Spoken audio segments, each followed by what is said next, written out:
Hi all, it's Friday night and I just went to a very interesting do-it-yourself conference where I spoke with some leading bloggers about blogging. And it's made it clear to me that I should probably give you a few more tips before you finish your final drafts. So here are a few things. First of all, right here on our course site, if you scroll on down to week 4, you'll see a couple new resources. I've added the style guide for posts. Take a look at that. That's a useful resource of just tips about blogging style in general. You'll also notice a couple other things. There's the Digo tutorials and some homework information.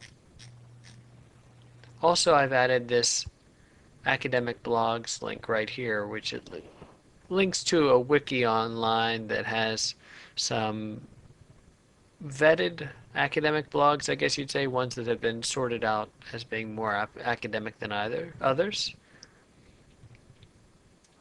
In our Digo bookmarks, I've added a link right here in our group to interactive cinema performances. This is a post on my fellow blogger Christy Dina's blog.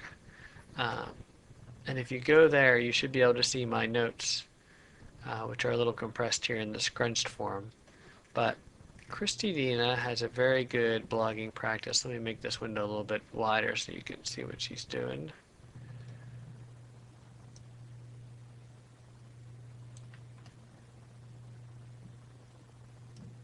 Okay, and I might just make that main center section as wide as I can.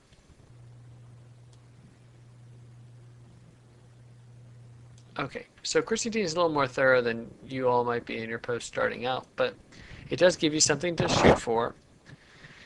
She begins with a very descriptive title right there.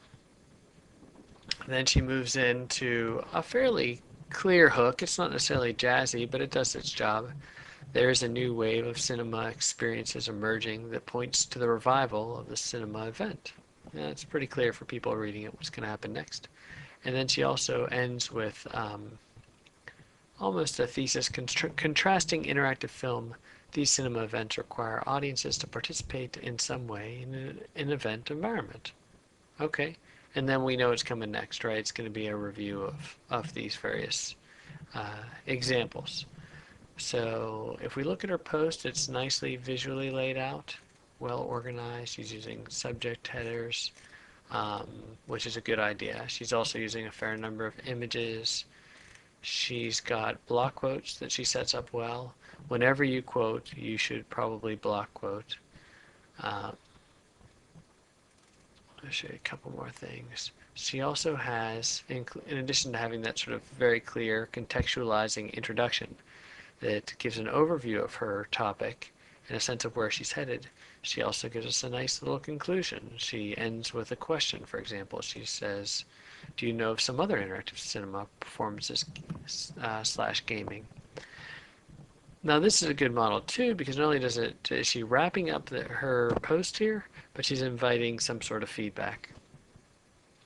So maybe a broader set of comments I want to make just briefly are, think about this, and I mentioned this to a lot of you in conferences, as kind of an informal journalistic writing. So you're basically writing little articles. Articles traditionally have a kind of inverted pyramid structure, we say.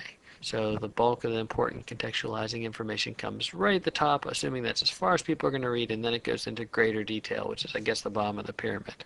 But more importantly, think about you've got to answer all those journalistic questions at the top, the who, what, when, where, why, and how. Get those done with early. Also, keep in mind that for the most part, blogging style is much more accessible than your traditional essay writing style. It's going to be detail rich but fairly straightforward, aside from where you're adding voice. And you have a fair amount of freedom there so long as you don't lose detail. Last, whenever you can, follow Christy Dina's practice of linking back to everything you refer to. That's just good blogging practice and something I'll expect from all of your posts. But you can even do things eventually like include videos in your posts as well. The thing I want to share with you today is a few quick things about the Edublogs interface because we haven't talked about that a lot in class. most of you, I'm assuming, are editing in the visual mode. So here's my sample Edublog. You want to give it a post that's descriptive, of course. For now, I'm just going to put some filler because I want to show you a couple things about the interface. This is the point I was making about block quotes. Once you introduce it, there's actually a button you're going to press that's going to format that block quote correctly. You can also do the code if you want to, and that's this button right here.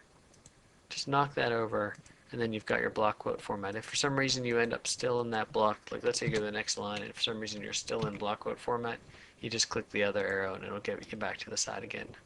That's just good blogging practice. Couple of things you need to know about.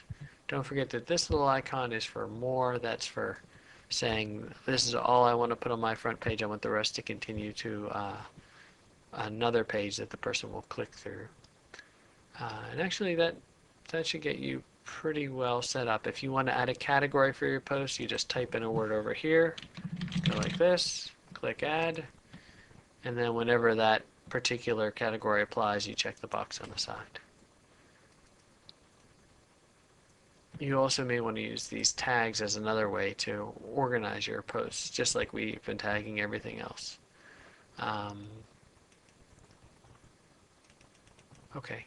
As there are more questions that arise, you guys just let me know. I'm going to open up a tech support forum at the very, very top of our Writer Response Theory Moodle course so that you guys can post questions that you have. And like I said, don't hesitate to.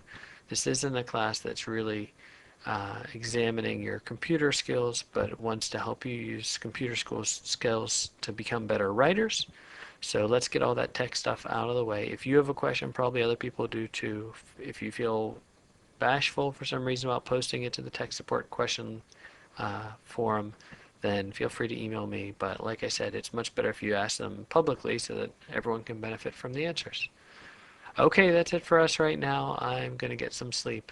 Hope you're all well. Have a great weekend. Good luck on the revisions.